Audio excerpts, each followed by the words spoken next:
అధికారంతో ఏం చేశారు అని అంటే ప్రజలకు మంచి చేసిన చరిత్ర లేదు. ప్రజలు గుర్తుపెట్టుకునే విధంగా పరిపాలన చేసిన చరిత్ర లేదు. ఆ అధికారంతో కేవలం దోచుకోవడం, దోచుకున్నది పంచుకోవడం మాత్రమే జరిగాయి అని చెప్పి ఆలోచన చేయమని కోరుతా ఉన్నాను మీ అందరితో కూడా.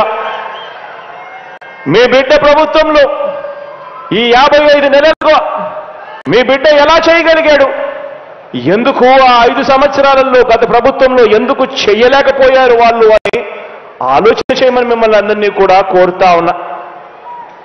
ఈరోజు వాళ్ళు చేసిన పరిపాలన వల్ల వాళ్ళు ప్రజల మనసుల్లో లేరు, వారికి విలువలు లేవు, వారికి విశ్వసనీయత అంతకన్నా కూడా లేదు. వాళ్ళ దృష్టిలో అధికారం అన్నది కేవలం ప్రజలకు మంచి చేయడం కోసం కాదు, వాళ్ళు బాగుపడడం కోసం మాత్రమే అధికారం. ఈరోజు అడుగుతా ఉన్నా నేను మీ అందరినీ కూడా ఆలోచనలు చేసి వాళ్ళందరినీ కూడా అడగమని చెప్పి కూడా మీ అందరితో కూడా కోరుతా ఉన్నా. అధికారం కోసం ప్రజలకు అబద్ధాలు చెబుతూ, మోసాలు చేస్తూ, వెన్నుపోట్లు పొడిచే వీరి రాజకీయం ఎలా ఉందో 4 మాటల్లో మీ అందరికీ కూడా చెబుతాను. ఈ దుష్ట చతుష్టయానికి సంబంధించిన ఈ గ్యాంగ్లో, ఈ ముఠాలో ముందుగా ఇదే భీమవరం ప్రజలు తిరస్కరించిన దత్తపుత్రుడితో మొదలెడతాను. వీరు చేసిన రాజకీయాలు ఎలా ఉన్నాయి అనే విషయం మీద. ఈ దత్తపుత్రుడు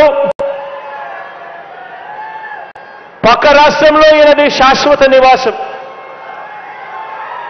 అడ్రస్ ఎక్కడ అంటే మన రాష్ట్రంలో ఉండదు, పక్క రాష్ట్రంలో ఉంటాడు, నాన్ లోకల్.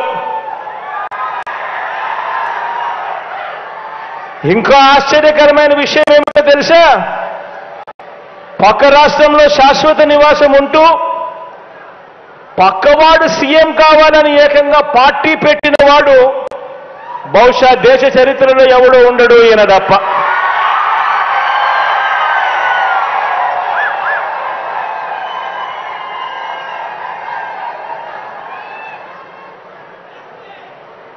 ఈ మనిషి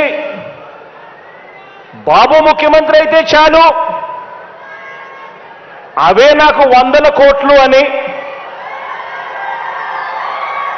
బాబు కోసమే తన జీవితం అని, అందుకు అంగీకరించని వారిని తన పార్టీలో కూడా ఉండకూడదు అని, ఈ విషయంలో వేరే అభిప్రాయం కూడా ఉండదు అని, తన పార్టీ నుంచి వాళ్ళు వెళ్ళిపోవచ్చు కావాలంటే అని చెప్పి కూడా తన సభల్లో ఉపన్యాసాలు ఇచ్చేవాడిని బహుశా ఎవరిని మనం చూసుంటాం, ఒక్క ఈయన తప్ప. ఈ దత్తపుత్రుడికి ఆ బాబు పొత్తులో ఎన్ని సీట్లు ఇచ్చినా ఓకే,